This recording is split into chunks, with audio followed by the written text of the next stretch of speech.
These new details change everything for the New York Rangers, as one player has spoke out on last season and all the players' relationships with GM Chris Drury, and some of these details are absolutely shocking. We're going to break it down because this gives a lot of insight into the future of this organization and the direction of this team next season. We're going to break it all down in this episode of Rangers Digest, but before we do that, a quick reminder to hit that subscribe button. About 74% of you who watch these videos are not actually subscribed to the channel, so if you want to stay up to date with everything that's happening with the New York Rangers, go down below, hit that subscribe button. It is free, and you get to stay up to date with everything going on with the New York Rangers. But a lot to get to today. Obviously, earlier today, we covered the press conference officially welcoming in Mike Sullivan as the 38th head coach in New York Rangers history. But we also got some new news in terms of Chris Drury and, a player speaking out on what happened last season and his relationship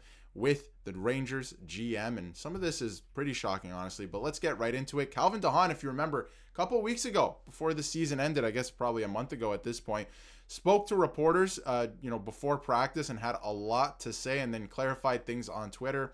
I covered there was a couple of videos on it. I covered it about a month ago, and he was very frustrated with his time with the Rangers, and obviously the way that Peter Laviolette was just not deploying him, even though he was actually playing very well in the 3 games that he did play for the Rangers. But he was on the Cam and Strick podcast this week, or, I should say yesterday at this point. And he had a lot to say, but he breaks this narrative that Chris Drury doesn't communicate with players. And have a listen. And I do want to play this clip for you because I feel like this does shatter that narrative. And honestly, I have to say, the whole time I've been saying that Chris Drury, I don't think that he's bad in that regard. I feel like he does communicate with the players, and maybe a little bit too much. Maybe that's why some of the players feel like it's too much, but or have a problem with him, I should say, or what he's doing. So I feel like it's the opposite. A lot of people feel like there is no communication in the organization. I don't think I've ever felt that way. I feel like Chris Drury, from everything we've heard, it sounds like he does communicate with the players. And again, probably too much, but I want to play this clip for you guys because I think it gives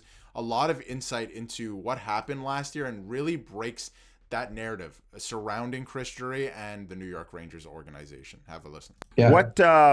How is Drury, though? Like, as a general manager, does he come talk to the guys a lot? I mean, does he kind of stay on the team? Is he around the team? Like, in front of the team? I mean, obviously, he's on the plane and stuff like that, but is he interacting with guys a lot? Yeah, he's pretty interactive with guys. From my month being there, I see he was pretty vocal with guys. Vocal, but conversations with guys and stuff. I think that's important in a way, too. And some I know the few conversations I had with him wasn't necessarily about hockey. It's, hey, how's your family doing? Things like that. I think it's, he's our boss. I think it's important for our boss, and we're all working. There's one goal, right? Stanley Cup. And I think when you're personal about people, and when you care about people off the ice, it's going to translate the ice at the end of the day. So if you listen to the rest of the podcast, which is fantastic, by the way, go check out the show as well, the full episode. But if you listen to the rest of it, it kind of sounds like he might not be returning to the New York Rangers, which is fine because of his experience with the team. But, he doesn't really have a problem with the organization or the team. He did come out and say that before. But in the rest of the interview, he went on to talk about how Chris Drury was really good with him, and they had a phone conversation after that whole thing with the reporters, and obviously it went, I did a video on it, went crazy out there on X. So there was a lot of reports about it, and he said that him and Chris Drury had like a phone conversation and squashed it, and he was really good about it. So he had nothing but really good things to say about Chris Drury. And again, I don't know if he has to have good things to say about Chris Drury, right? He might not return to the team. So I thought that really spoke volumes. And as you can see from Phil Kosher here, it breaks the narrative, that Drury doesn't communicate with his players or within the organization. I feel like he does want to. I feel like he's going to communicate with Mike Sullivan. They're going to be in alignment. There's a reason he hired him as the head coach, and they have the same vision for this team. So I think it shatters that narrative at this point. And I'm not saying Chris Drury is the best GM in the league. It's not what I'm saying. He makes a lot of bad moves. I have to be honest.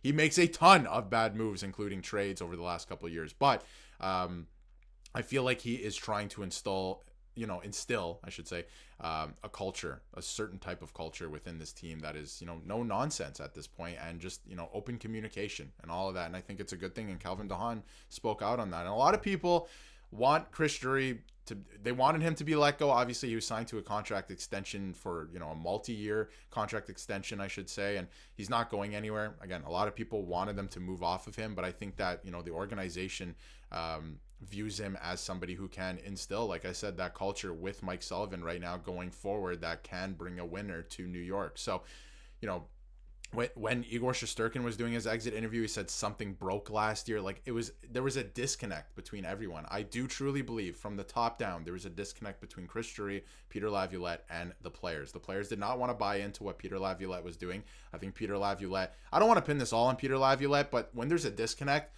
somebody has to kind of be in the wrong compared to the other two, right? Especially when it's a three-way there. So, I think it was Peter Laviolette wasn't doing what Chris Drury wanted him to do with the players that he was acquiring. I don't think the players were buying into what Peter Laviolette was selling. That's a recipe for disaster. And as you can see here from Vince Mercogliano, Chris Drury's extension didn't come as a surprise, and I don't think it really did. I thought that they were going to keep him. I mean, from everything we heard all season, there was full faith and trust in Chris Drury from management, or I should say ownership.